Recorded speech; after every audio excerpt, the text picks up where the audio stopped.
Welcome dear rockets, कैसे हैं आप सभी। आज हम देखने वाले हैं डार्क प्लेनेट। मूवी की शुरुआत में एक नरेटिंग वॉइस हमें बताती है कि यह समय 2157 का है, जहां इंसानों ने पृथ्वी को पूरी तरह से संभाल लिया है। सारी लड़ाई खत्म हो चुकी है, ऐसी ऐसी दवा बन चुकी है जिसकी एक गोली से दुनिया की हर बीमारी को खत्म किया जाए। और अब जब इंसानों ने पृथ्वी को संभाल लिया है तो उन्होंने एक कदम आगे बढ़ने का सोचा, ताकि पृथ्वी जैसा एक और प्लेनेट ढूंढ पाए और वहां एक्स्ट्रा टेरेस्ट्रियल लाइफ मौजूद है उसके बारे में जान पाए। तो अब हम मैक्स नाम के एक लड़के को देखते हैं जो अपने स्पेसशिप को लेकर ऐसे ही किसी प्लेनेट की तलाश में निकला होता है। लेकिन जैसे वो डीप स्पेस में आता है, एक एस्ट्रॉयड उसकी स्पेसशिप से टकरा जाता है, जिसकी वजह से मैक्स को अपनी जान बचाने के लिए सबसे नजदीकी प्लेनेट पर लैंड करना पड़ता है। अब उस प्लेनेट पर आने के बाद मैक्स जैसे अपने स्पेसशिप से बाहर आता है, वो स्पेसशिप धमाके का शिकार होकर बर्बाद हो जाता है, जिस वजह से मैक्स का पृथ्वी से संपर्क बिल्कुल टूट जाता है। ना ही वो यहाँ से पृथ्वी जा सकता है और ना ही संपर्क करके किसी की मदद को बुला सकता है। बेचारा ये सोचकर तो एकदम परेशान हो जाता है कि मैं करूं क्या, ये तो बिल्कुल नई जगह है। लेकिन थोड़ी देर खुद को संभालने के बाद वो तय करता है कि उसे इस प्लेनेट को एक्सप्लोर करना चाहिए, ताकि किसी तरह का कम्युनिकेशन सिस्टम उसको मिल जाए। उसके जरिए वो यहाँ पर पृथ्वी से मदद बुला पाएगा। साथ ही इस प्लेनेट की एक अच्छी बात ये होती है कि ये बिल्कुल पृथ्वी के वातावरण जैसा होता है, जिससे मैक्स को सांस लेने में कोई दिक्कत नहीं होती। अब मैक्स जैसे ही आगे बढ़ता है तो वहां पर जैफ नाम का एक सोल्जर आता है जो इसी प्लेनेट पर रहता है। मैक्स को उसकी भाषा समझ में नहीं आती, इसलिए वो ट्रांसलेट करने वाले डिवाइस को अपने काम में लगा लेता है, ताकि वो उसकी भाषा को समझकर उससे बात कर पाए। जिसके बाद जैफ मैक्स को अथॉरिटी के लोगों को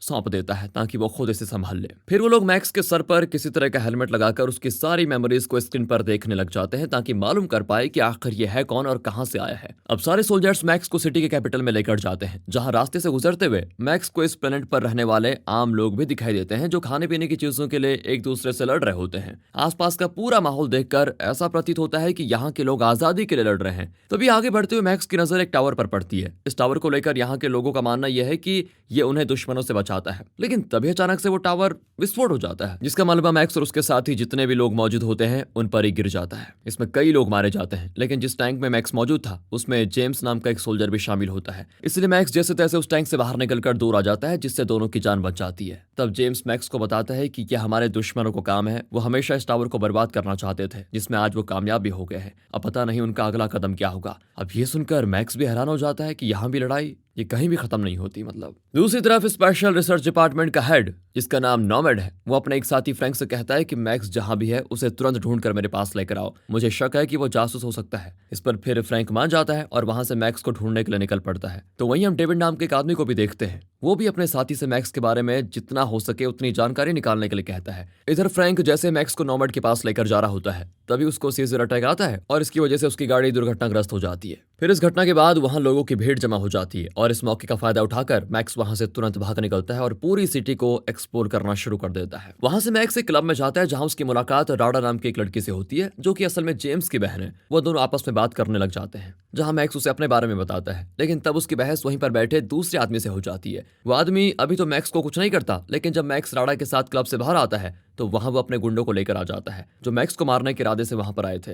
लेकिन मैक्स बड़ी आराम से उन सभी को मार गिराता है, जिसकी बहादुरी देखकर राडा उसे अपने घर लेकर आ जाती है और तब वहां पर जेम्स भी आ जाता है। अब मैक्स उनसे इस प्लेनेट के बारे में पूछता है, जिस पर वो दोनों बताते हैं कि हमें इस प्लेनेट के अलावा दूसरे किसी भी जगह की जानकारी निकालना अलाउड नहीं है, और जिस सिटी में हम रहते हैं उस अथॉरिटी चलाती है, जिसका लीडर टॉम नाम का एक आदमी है। उसी ने हम सबकी प्रोटेक्शन के लिए पूरी सिटी में टावर लगाया है। लेकिन बाकी सिटी की अथॉरिटीज चाहती हैं कि सारी सिटी एक साथ होकर काम करे, लेकिन हमारी सिटी ऐसा नहीं चाहती। इसलिए बाकी सिटी जितनी भी है वो हमारी दुश्मन बन चुकी है, जो हम पर हमला करती रहती है और हमें पूरी तरह से बर्बाद करना चाहती है। ये जानकर मैक्स हैरान हो जाता है, जिसके बाद जेम्स मैक्स को भी सोल्जर की ट्रेनिंग देना शुरू कर देता है, ताकि वो भी दुश्मनों से खुद को प्रोटेक्ट कर पाए। साथ ही राडा और मैक्स धीरे धीरे एक दूसरे को पसंद करने लग जाते हैं। अब कैप्टन के कहने पर मैक्स और जेम्स के साथ बाकी कुछ सोल्जर्स एक मिशन पर जाते हैं। उस मिशन के अनुसार उन्हें कुछ रेबल्स को पकड़ना होता है, जिन पर अथॉरिटी को शक है कि शायद उन्होंने टावर को विस्फोट करने में दुश्मनों का साथ दिया हो। अब मैक्स जब उन रेबल्स के पास जाता है तो उसे वो सारे बिल्कुल नॉर्मल इंसान दिखाई देते हैं, जिन्हें बस अपने परिवार के साथ शांति से रहना पसंद है। तो आखिर ये लोग रेबल कैसे हो सकते हैं, ये उसके दिमाग में आ रहा होता है।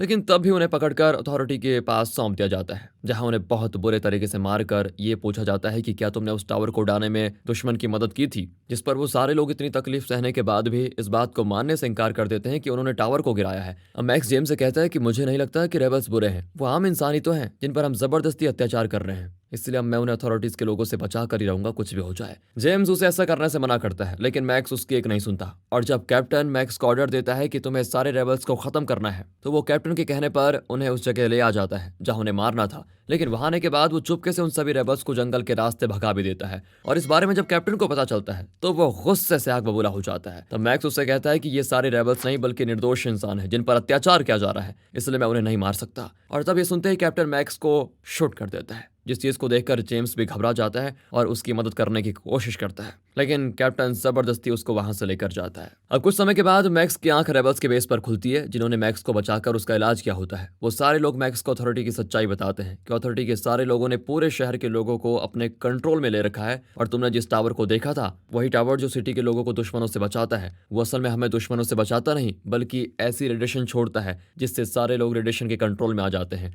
और एक बार कोई इंसान रेडिएशन के कंट्रोल में आ जाए तो वो वही बात सुनेगा, कहेगा और करेगा जो अथॉरिटी उससे कहेगी करने को। वो इंसान अथॉरिटी की कठपुतली बन जाता है। लेकिन हाँ, कुछ ऐसे लोग भी मौजूद हैं जिन पर रेडिएशन का कोई असर नहीं होता, और जब भी रेडिएशन की वेव उस इंसान के साथ से गुजरती है उसे सिर्फ सीजर अटैक आ जाता है। और इसी अटैक की वजह से अथॉरिटी को मालूम पड़ जाता है कि इन लोगों पर रेडिएशन का असर नहीं हो रहा, इसलिए वो ऐसे लोगों को रेबल बताकर उन्हें मारने का ऑर्डर दे देते हैं ताकि सारे रेबल मिलकर अथॉरिटी के खिलाफ ना हो जाए। और लगता है तुम्हारे अंदर भी वही खास बात है, तभी तुम्हारे ऊपर रेडिएशन का असर नहीं हो रहा। अब ये सुनकर मैक्स और हैरान हो जाता है और ये तय करता है कि उसे किसी भी तरह अथॉरिटी की सच्चाई लोगों तक लानी ही होगी। मैक्स सभी से कहता है कि सुनो मेरी बात, हमें इस सारे टावर को उड़ा देना चाहिए ताकि सभी अथॉरिटी की कंट्रोल से बाहर हो जाए। इस पर ये सारे मान जाते हैं। तब मैक्स उनकी टीम को लीड करते हुए एक टावर के पास जाता है। जाने के बाद वो सारे सोल्जर्स को मारना शुरू कर देते हैं, इसलिए सोल्जर्स भी उन पर हमला कर देते हैं जिसमें कई सारे मैक्स के साथ ही मारे जाते हैं। लेकिन तब भी मैक्स उस टावर में बॉम्ब लगाकर उसे उड़ाने में कामयाब हो जाता है। लेकिन उसके कई साथी मारे भी जा चुके होते हैं तो उसे इस बात का बहुत दुख भी होता है। अब मैक्स वहां से जेम के पास आता है जिसे देखकर वो हैरान भी होता है और खुश भी। फिर मैक्स उसे टावर की सच्चाई बताता है,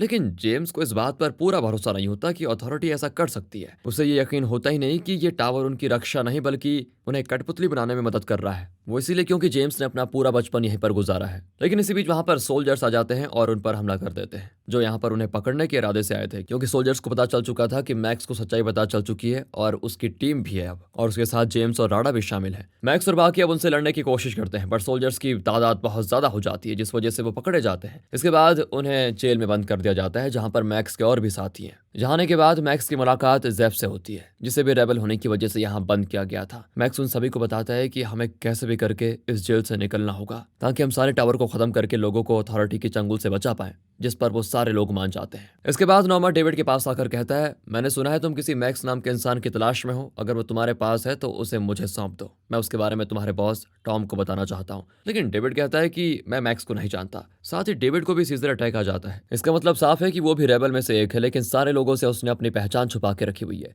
दूसरी तरफ मैक्स जेफ और एक कैदी के साथ चुपके से जेल के बाहर आ जाता है और वहां से टावर को विस्फोट करने निकल जाता है। लेकिन थोड़ी दूर आने के बाद उन पर कुछ रोबोट्स हमला कर देते हैं, इसलिए वो सभी जल्दी से इधर उधर छुपने लग जाते हैं ताकि सारे रोबोट से बच पाए। वहीं डेविड को जब पता चलता है कि मैक्स की बॉडी भी रेबल की तरह है जिस पर किसी रेडिएशन का कोई असर नहीं होता, तो वो अपने एक साथी को तुरंत आदेश देता है कि जाओ और मैक्स को कहीं से भी ढूंढ कर मेरे पास लेकर आओ, वो भी जीवित। पर याद रहे, इस बारे में किसी को कानो कान खबर नहीं होनी चाहिए, वरना मैं तुम्हें जिंदा नहीं छोड़ूंगा। और इस पर वो उसकी बात मान जाता है। इधर मैक्स जेफ और उस आदमी से कहता है कि क्या हो अगर हम अथॉरिटी के सेंटर को ही उड़ा दे जहां से वो सारे टावर को कंट्रोल करते हैं, मतलब जहां से सारे टावर्स को पावर मिलती है। इससे होगा ही कि सारे टावर्स एक साथ बंद हो जाएंगे। लेकिन जेफ कहता है कि ऐसा पॉसिबल नहीं है, टावर को बहुत ही अलग तरह से डिजाइन किया गया है जिसके बारे में कोई नहीं जानता कि वो ऑपरेट कैसे और कहां से होते हैं। अब ये सुनकर मैक्स फिर परेशान हो जाता है कि आखिर करे तो करे क्या करे। जेफ आगे बताता है कि साउथ में कई लोग रहते हैं जिन पर भी रेडिएशन का कोई असर नहीं होता, लेकिन उनका हमारी सिटी के लोगों से कोई लेना देना है नहीं, वो हमारी मदद भी नहीं करेंगे एक तो। तभी वहां पर एक ऑटोमेटिक टैंक आकर सभी पर हमला करना शुरू कर देता है, पर मैक्स जैसे तैसे अपनी जान पर खेलकर टैंक में घुस जाता है और उसके ऑटोमेटिक कंट्रोल सिस्टम को बंद कर देता है। अब मैक्स अकेले उस टैंक को लिए सिटी के बॉर्डर के पास आता है ताकि वहां से साउथ जाकर उन लोगों को अपनी टीम में शामिल होने के लिए मना पाए। पर बॉर्डर पार आने के बाद सोल्जर्स मैक्स को रोक लेते हैं। उन्हीं में मैक्स को जेम्स दिखाई देता है,